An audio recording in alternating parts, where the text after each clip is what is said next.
В обществото ни има антимафиотски консенсус и първата крачка за неговото материализиране това са честните избори. Става шизофренно вече поведението на политическите анализатори. Кажете, ще участвате ли на тези избори конкретно или не? Аз съм положил клетва във всичките си действия да се ръководя от интересите на народа и ще продължа да го правя. Но нека управляващите се замислят какво скъса доверието им с гражданите и противопостави институциите.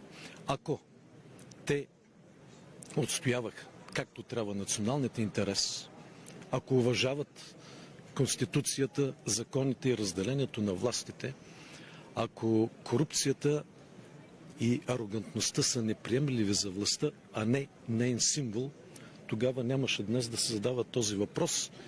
Ако питате за партия, са толкова много приказки, вече явно има такава партия и мога да кажа, че това е партията на антимафиотският консенсус, която настоява за честни избори. И такава партия обединява всички демократи отляво и отдясно.